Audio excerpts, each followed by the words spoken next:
What is up, everybody? Louis back here again. We got a fun night of fights. UFC Noche, big title fight on the line, big rematch. Women's flyweight, 125 pounds. Alexa Grasso looking to defend her title. Valentina the Bullet Shevchenko looking for some revenge, looking to get that title back. A position she hasn't been in, I don't think, ever. Should be interesting. The co-main event at welterweight, 170 pounds. It's very interesting right now. You got number 13, Kevin Trailblazer Holland, taking on number 14, Jack Della Maddalena. Should be a banger. Whoever wins this fight is going to rise up into the ranks, maybe get a title shot eventually. Who knows? They still got a long way to go. That's why I love 170. You got so many good fights in this weight class right now. I think the guys at the bottom are really making the move, so I'm interested. And then you got Rosas Jr. Not too much to say. Let's see if an 18-year-old can hack it in the UFC, basically. And then you got Lupita Godinez trying to rise up the ranks. And then you got Roman KOPYLOV and Josh FREMD at 185. Should be interesting. I think this is a pivotal matchup for each guy. If Josh FREMD can get the upset over KOPYLOV, we know he's for real in the UFC. He's been doing his thing, but if he can get past KOPYLOV, he might be able to get up to the next level. And if Roman KOPYLOV, if he could possibly get a spectacular knockout, people are going to pay attention to him at middleweight. And middleweight's changing now, so should be interesting. We got 12 fights, perfect number. Decent weekend last weekend. Let's get 100% this weekend. First fight of the night, 115 pounds, women's strawweight. Josephine Knutson taking on MANN.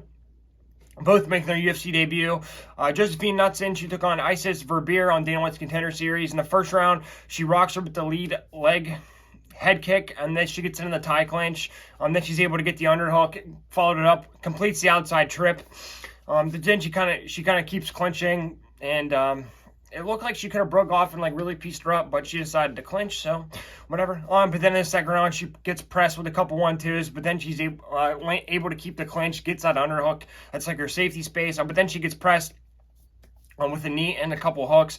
But then she gets clinched. She lands a left hook off the break, looking to do some damage. Then in the third round, she gets blitzed, but she's able to land a couple counter hooks. But then she rushes with a cross, but then she eats a body hook. But then she's able to trip her down with a leg kick and just kind of, grind it out, basically. And then MANN took on Amber Brown, her last fight, coming from the LFA. In the first round, they get into a clinch battle, and she gets into a hip toss. But then she gets passed by, and she gives up her back, gives up the half guard position. But then in the second round, she's able to pancake her off a trimp attempt, and then she's able to take her back. She's a little high, though, but she's able to maintain position. Then in the third round, she presses with some hooks. Then she gets clinched, but then she's able to land a couple knees, and then she gets the headlock, and she's able to take the back. Then she throws another headlock. They get into a scramble, and she kind of gets reversed at the end, but, she's in the fight, able to scramble. MANN plus 470, Josephine Knutson minus 650. I'm going with MANN. I'm not betting minus 650 on Josephine Knutson. I'm not doing it, okay? So MANN plus 470. Give me all that money. Yeah. Okay. Second fight of the night, 155 pounds, men's lightweight. Alex Reyes taking on Charlie Campbell. Alex Reyes has not fought since 2017. His last fight, he took on Mike Perry. In the first round, he kind of throws some overhands at circles on the outside, but then he gets pressed. He eats a knee. And in whenever he goes in for the lunge, and then he gets into a collar tie, and then he eats another knee to the head, gets knocked out. So I'm not going over any more fights because he hasn't fought since 2017. Charlie Campbell took on Josh Streaker in CFFFC, his last fight. In the first round, he kind of stalks with some jabs, and he throws the overhand, he throws some leg kicks, then he's throwing some jabs, and he lands a straight right, and then a lead right, left hook, and gets the knockout. So pretty quick with the hands as well. Charlie Campbell minus 45, Alex Reyes plus 370. First of all, Alex Reyes hasn't fought since 2017, and Charlie Campbell, he gets knockouts in the clinches. That's how Reyes got knocked out before. So I'm gonna go Charlie Campbell minus 485. You want to go knockout first round? Go ahead. Yeah, pretty solid. Yeah, you got Alex Reyes. Alex Reyes by knockout is, Charlie Campbell by knockout minus 250. So not a good one, but whatever. Put first round on there. Third fight of the night, 125 pounds, women's flyweight. Tracy Cortez taking on Jasmine JASUDAVICIUS. Tracy Cortez is like number 15, I think. So pivotal matchup. Don't know why it's so far down on the card, but Okay. Tracy Cortez took on Melissa Gatto her last fight in the first round. She gets pressed with the 1-2 and a hook, but then she's able to complete the blast double leg takedown. Then doesn't do a whole lot with it, but then she lands a check hook, but then she gets clinched and she gets mat returned, but then she's able to reverse out of the position, end up on top. Then in the second round, she eats a hook and a jab, but then she gets pressed with a jab and she gets taken down with the double leg off the fence and she gives up her back, but then she's able to reverse and defend the armbar, stay on top. Then in the third round, she eats a 1-2, but then she's able to get the double leg takedown again. She's able to defend a leg lock, but she kind of gives up her back, but then she's able to sit out, scoops the leg, gets on top of her, and she's able to get the mount and end the round in a dominant position. So she really got going in rounds 2 and 3 there. And then JASUDAVICIUS took on Miranda Maverick her last fight.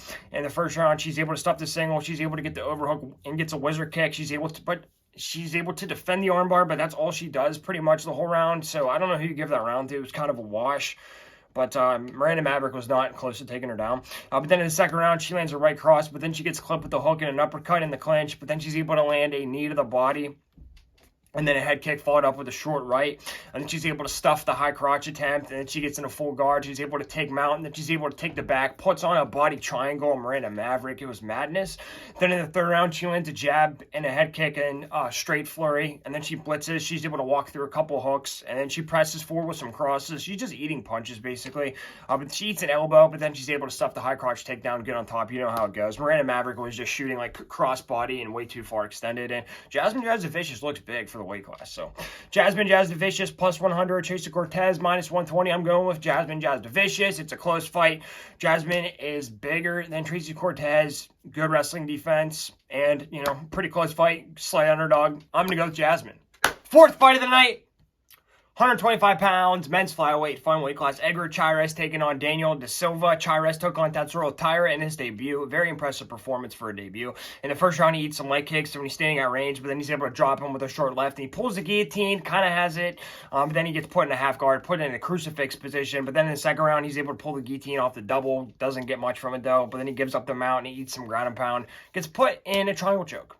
And then in the third round, he eats hooks at range, but then he's able to land a jab and a hook combo, nice little combo. But then he also is able to land some jabs. He defends the double Syro, like shoots him across the cage, but he ultimately gets doubled off the fence, and then he pulls the guillotine off a single, and it was really close. I was nervous. I was sweating bullets at the end, so who knows if that fight went a little longer, if he could have had it or not. Probably not, but, you know, Daniel da Silva took on CJ Vergara his last fight in the first round. He lands a step-in cross and a jump knee up against the fence, but then he drops him with a spinning back kick and then a hook flurry to the body and then the head, and lands some head kicks, and he drops him with another spinning kick to the head, and then he literally chases him around the octagon and just keeps punching him. Tires himself out, though. Then he's able to get the body lock trip, takes the back, rear naked choke attempt, can't finish. Then he eats some straight lefts whenever he's rushing in. And then the second round, noticeably tired. He gets pressed with some jabs, but then he's able to shoot the single, and then he pulls him on top with a calf slicer, but then he eats some ground and pound. He gets put in an arm triangle, gives up his back, eats some ground and pound, just exhausted, flattened out, gets TKO'd. So what are you going to do? But he's extremely dangerous in the first round. Daniel da Silva plus 180, Edgar Chairez minus 220. Tough one. I'm going to go with Edgar Chairez. He got tricks up his sleeve for the whole fight, and Daniel da Silva is dangerous in the first round, but I think Chairez is dangerous as well, so maybe it's an underdog spot, but I'm going to go with Chairez. We'll see what happens, you know. Fifth fight of the night, 185 pounds, men's middleweight, Roman KOPYLOV taking on Josh FREMD. Pivotal matchup for either guy. Nobody's ranked, but I think the winner of this fight, especially with an impressive performance, can really get noticed here. And, yeah, Josh FREMD stepping in on short notice for this fight, so, you know, he's got nothing to lose, so should be interesting. And Roman KOPYLOV has been on an absolute tear, so I'm excited. Roman KOPYLOV took on Claudio Ribeiro his last fight in the first round. He lands some straight lefts, but then he gets pressed back and eats a couple hooks, but then he circles out. Then he eats a jab and a left cross up against the fence, but he's able to land a 1-2 at range, but then he gets pushed back with an overhand right and a flurry, but he's just kind of taking his time, and he's like sticking and moving, doing his thing like he normally does. Second round, gets a KO with the left head kick right off the bat. So, yeah, just the movement, and, you know, he knew Ribeiro was going to be tough in the first round, and he was able to, you know, get out of the sticky situations, and didn't want to get into a firefight with him, played it smart. And then Josh FREMD took on Jamie Pickett his last fight. Not a great performance. He missed weight, so I don't know what's going on, but, you know. In the first round, he throws some jabs and some head kicks, and then he goes to the overhook clinch up against the fence. But then he's able to get the left underhook, and then he gets reversed in the clinch though. But then he gets pressured, but he's able to clip him with a jumping knee right at the end there. Not a lot of activity either way, to be honest. Then in the second round, he throws some jabs and he gets the overhook clinch up to the fence again. That was his go-to move. But then he gets doubled off of a spinning elbow. But then he pulls the guillotine, but then he gives up his back. But he's able to get back to his feet up against the fence. And then he has the standing guillotine, hips in, kind of deep.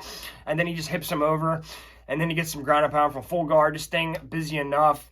Steals the round, I would say. And then in the third round, he gets doubled off the fence, but then he's able to swim out the back into a scramble, and he's able to stay on top for the remainder of the round. Didn't do much, but he did enough. Josh FREMD, plus 260, Roman KOPYLOV, minus 325. Yeah, not good performance from Josh FREMD. Sorry. But, you know, I think if he's focused and he tunes it up and makes weight, I think he can have a good performance against KOPYLOV. KOPYLOV's going to be dangerous, but if Josh FREMD will be able to clinch him up and just land a couple shots and get the wrestling going and really make it a dirty fight up against the fence, I think it can happen. He's from my hometown, so I got to ride with him. I understand KOPYLOV's probably going to win, but I believe in Josh FREMD. Plus 260, good odds. I'm going to go with Josh FREMD. Let's see what happens. Main event of the prelims at 115 pounds, women's strawweight, Lupe Godinez taking on Elise Reed. Lupe Godinez trying to get noticed, still trying to get up to that upper echelon. So this is kind of like a stay busy fight to see where she's at. But if Elise Reed can get the win, it would be a good victory for her. So, you know, it's an important matchup for each lady. Lupe took on Emily Ducote. Her last fight in the first round, she lands a step in over to hand hook combination in the pocket, and then she kind of backs out really fast inside the pocket. But then she gets pressed with some body shots in the pocket. She throws a screw jab and then a cross with a step in overhand. And then in the second round, she's able to block the head kick, and then she's able to step in, land a left hook, followed by a straight right. And then she blitzes with the 1-2, followed up with the leg kick. And then she's able to pull the front headlock, lands a couple of knees there. I love seeing that. People don't do that enough. But then she gets pressed and she eats a couple straights in the pocket. And then she kind of circles out, though, out of danger. And they both kind of trade straight right combos, staying right at range with each other. But then in the third round, she's able to land a counter straight right and then a leg kick off of her 1-2. But then she gets pressed. She eats an uppercut. But then she lands a clean 1-2 from range and then gets the blast double right at the end there. Perfect timing. Just wish she would wrestle more. But, yeah, got it done. And then Elise Reed took on Jinyu Fry her last fight. In the first round, she gets hip tossed off the fence.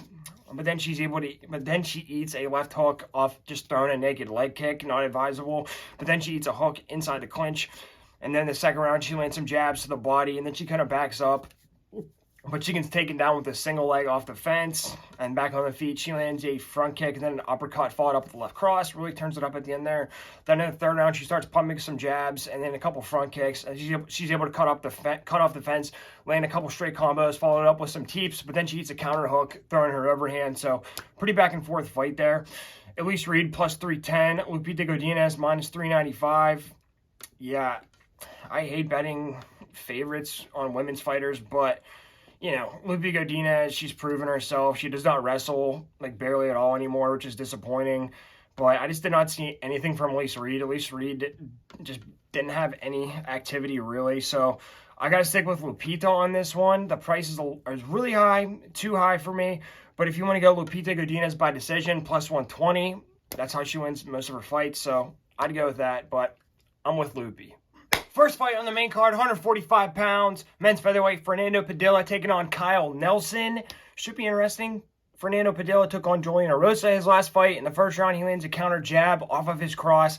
Jab, left, right, left hook, 1-2, drops him, and then he gets back up, right hook. They called a knockout a little early, but he dropped him 2 times in like 20 seconds, so what are you going to do?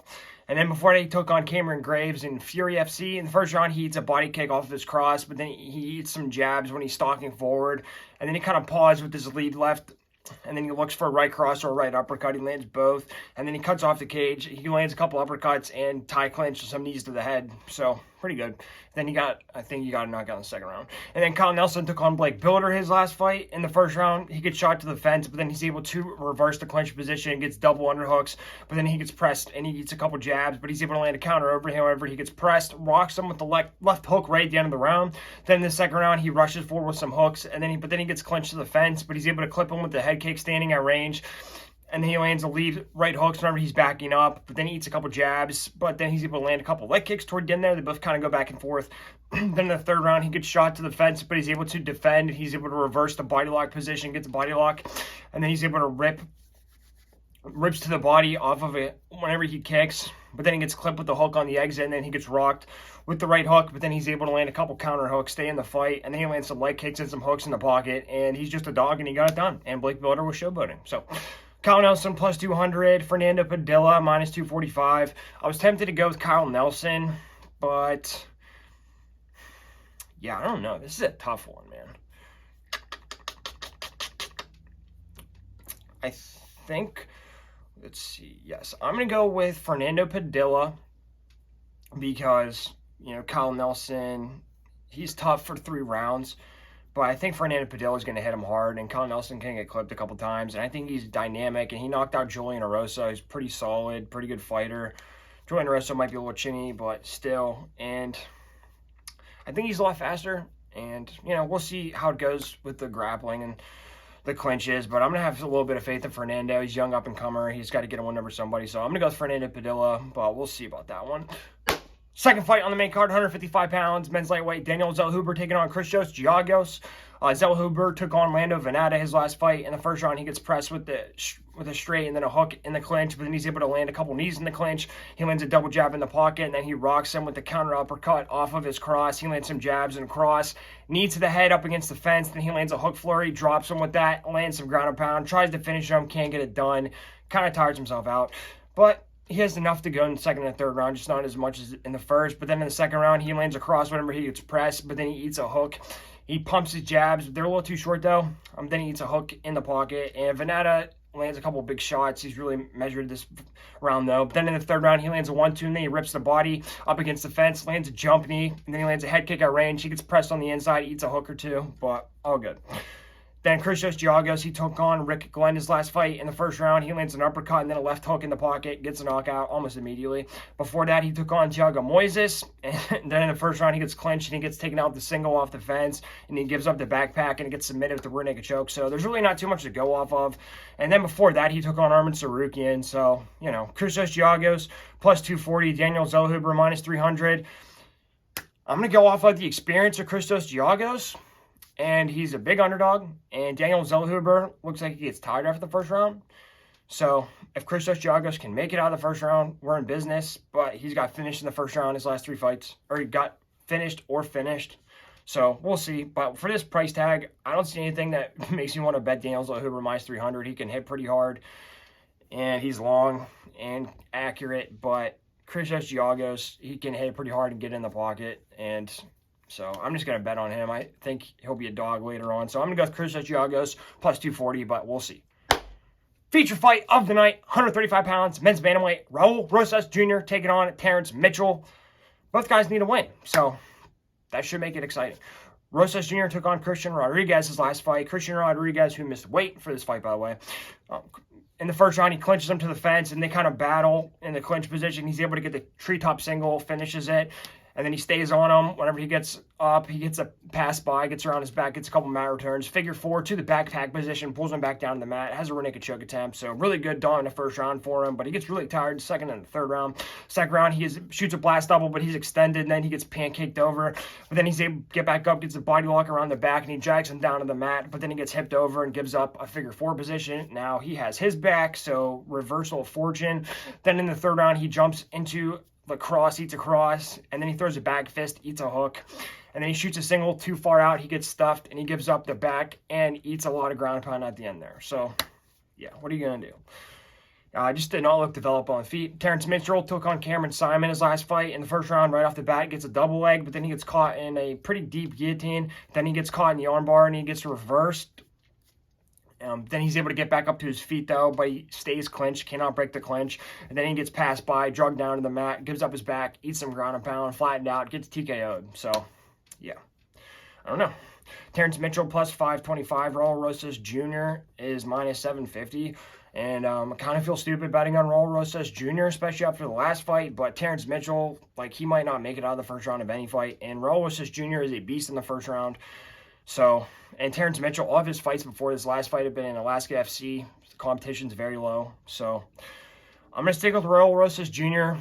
I think we'll just be able to take him down and probably either submit him or knock him out. So I'm going to go with the knockout prop plus 275 just because the submission is minus money. And, you know, I don't know if somebody should even bet on this fight either. So I like the knockout. It's possible. He could get him flattened out around the back TKO. So plus 275, not bad. But I'm going to go with Raul Rosas Jr. Co-main event of the evening at 170 pounds. Highly anticipated matchup. Men's welterweight. Kevin Trailblazer Holland, number 13, taking on number 14, Jack Della Maddalena, JDM3. Should be fun. Both guys, they don't do this a whole lot, two budding contenders against each other, but whoever wins this fight is going to break through, probably crack into the top 10 at some point. And 170 is just so exciting. So this is a pivotal matchup for either guy. Kevin Holland took on Michael Chiesa his last fight. In the first round, he just throws some uppercuts to the body and the head from the collar tie, and then he just kind of pushes him down. And then he lands a couple lunge right hooks, and then he's able to stuff the single leg up against the fence, gets that over-under, and then he lands a jump knee. He gets clipped with the hook in the collar tie, then he lands a knee to the head and kind of pushes him down. Chiesa kind of takes a desperate shot. Then he just locks up the dart submission, drives it over, gets a submission. So easy work on Michael Chiesa, which is very difficult to do. So Jack Della Maddalena took on Basel Hafez his last fight, and this was a short notice replacement fight, so it was tough.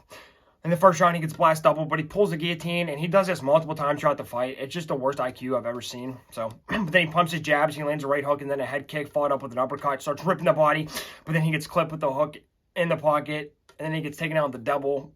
But then he lands across, rips the body, stands right at the edge of range, and he knows exactly where to be. He knows kind of like back out of the hooks when he can tell when Bizel's loading up. And then he lands across, and then a jab, and then it rips the body. But then he eats a couple counter hooks and gets taken out with the double toward the end. Then in the second round, he's able to stuff the blast double, lands a couple jabs in the pocket, but then he eats a couple counter hooks. Then he gets clipped with some hooks, but he's able to land a jab to the body, followed up with the uppercut with the same hand. Bam, bam. Impressive stuff. He lands a 1-2 to the body, and then a left hook up top. And then he's able to stuff the double, but this is where he really messes up. He gets like a three-quarter Nelson / guillotine, basically pulls him on top of him for like a minute. So, I don't know. And then he could have just framed off and landed some knees to the body or punched him in the head, but no. So, yeah, very bad, very troublesome. But then in the third round, he's able to slip the hooks, and he lands a lunge hook over top of his counters, and he keeps the high guard, and then he leans back, and he lands some step-in hooks and a cross, but then he eats a cross in the return, but, you know, he's okay. He's like, he knows he can take the punches. But then they both kind of throw 1-2s at each other, and then he rocks him with a right hook, and then a right left hook combination. He's like getting better at the exchanges, and his reach is a little bit longer, so he's actually touching him more than he's getting touched. Then he lands a couple hook combos to the head and the body up against the fence, and then he'll get clinched to break it up, and then he's able to break off, and he reframes. He grabs a cross wrist, lands a couple crosses in a row, which was really slick. And he's able to stuff the double, and then he's able to take the back. But he gets reversed. He gets too high, but it was whatever. He's pretty much already won the fight. Bazil didn't do any damage. But, yeah, you know, if it's somebody who's better on the ground or not completely gassed out, could have been troublesome. So, but, yeah, short notice replacement hung in there. Definitely got the better of him on the feet. Jack Della Maddalena, minus 135. Kevin Holland, plus 115. Flip a coin. I think Jack Della Maddalena might be the more accurate striker. And I think he uses his reach better, and he can make the punch go farther, if that makes sense. And I think it'll probably be a little more accurate. But Kevin Holland just has those big moments where he can just land a shot and hurt people out of nowhere. So, yeah. And then the grappling is going to be an interesting element. Jack Della's got solid defense if he's not pulling guillotines. Kevin Holland, not really a wrestler, but he can wrestle if he needs to. And he's good in the clinch, but Jack Della's really good at breaking the clinch. So, yeah, it's kind of, I feel like it's going to be back and forth war. So I'm really excited. You could bet on any guy. Plus 115 for Kevin Holland. If you can ever get Kevin Holland for dog money, I would do it. So I'm going to go with Kevin Holland. I just think he has a little bit more advantage in the submission department. I think he might be able to catch JDM with something. Who knows? But I'm going to go with Kevin Holland. But the whole fight to go over 2.5 rounds, plus 120. I like that. I think it's going to be a knockdown, drag him out. Can't wait. Main event of the evening at 125 pounds, women's flyweight, Alexa Grasso taking on Valentina the Bullet Shevchenko for the title. It's the rematch. Valentina wants her crown back. Alexa wants to have a champion in Mexico. So very highly anticipated matchup. And 125 has a bunch of up-and-coming contenders. You got Aaron Blanchfield, you got Manon Fiorot, and you still got Tyler Santos, had a close fight with Valentina. So 125 just completely turned itself around, and it's no longer just a wasteland for Valentina.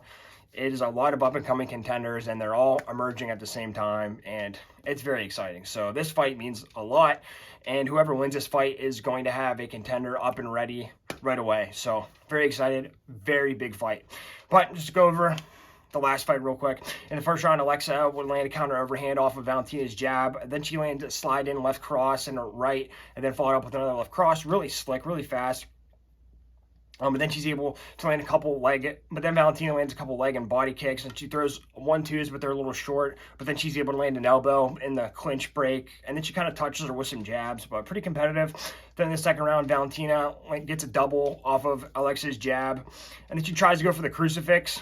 But then she's able to jab. She throws some jabs on the back foot, and she kind of skirts the fence. But Alexa dips, and she enters when she enters with the overhands, and then she'll kind of throw a straight right and extend, and that's how she'll touch her on the combination. But Valentina threw a front kick, but Alexa was able to move right through it.